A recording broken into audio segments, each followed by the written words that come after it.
Comment calibrer sa machine de découpe Cricut avant un projet d'impression puis découpe. Je prépare en ce moment un super projet que je partagerai dans les jours à venir. Et pour le réaliser, il faut imprimer puis découper des autocollants. Cependant, dans un souci d'esthétique, je ne souhaite pas appliquer de décalage comme je l'avais fait lors de ce projet-ci, dont tu retrouveras la vidéo tutoriel en suivant le lien qui s'affiche maintenant. Et donc, pour obtenir un résultat parfait, il est crucial de calibrer sa machine. Cette action te paraît complexe ? Eh bien, si tu souhaites découvrir le processus de calibrage étape par étape, en visionnant en même temps comment il se déroule sur le Design Space et en parallèle sur ta machine, tu es au bon endroit. Bienvenue sur Silcrea, l'atelier créatif où ton imagination prend vie. Allez, c'est parti. Rends-toi sur la page d'accueil du Design Space.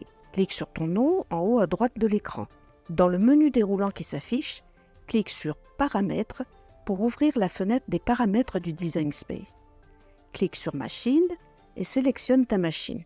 Dans mon cas, c'est la Maker 3. Clique sur Démarrer.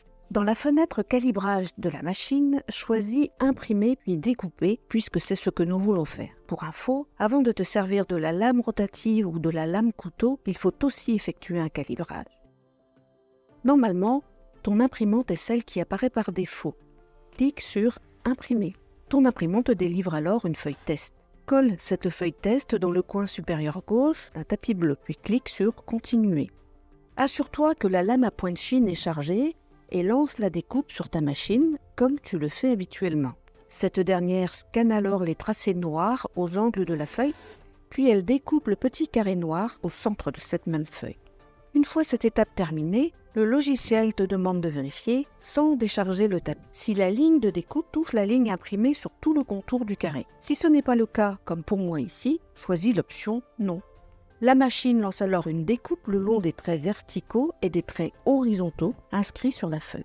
Lorsque cette étape est finie, tu es invité, toujours sans décharger le tapis, à choisir puis noter dans les deux menus déroulants le numéro et la lettre correspondant aux traits sur lesquels la découpe est le mieux centrée avec la ligne imprimée. Le calibrage de base est alors terminé. Décharge le tapis.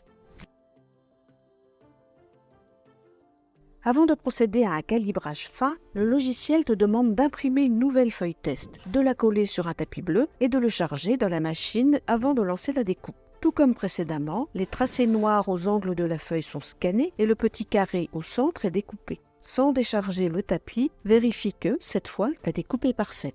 Si c'est le cas, choisis donc l'option « Oui ». La machine lance alors une découpe le long des traits verticaux et des traits horizontaux inscrits sur la feuille. Sans décharger le tapis, repère le numéro et la lettre correspondant aux traits sur lesquels la découpe est le mieux centrée avec la ligne imprimée et note-les dans les menus déroulants. Sur la feuille test, la machine découpe alors le grand rectangle noir et le logiciel te demande si la découpe te satisfait. Clique sur « Oui ». Le calibrage est terminé.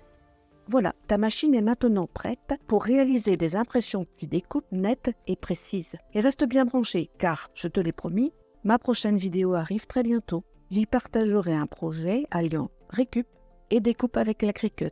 Si cette vidéo t'a plu, n'oublie pas de liker, partager et t'abonner. À très bientôt.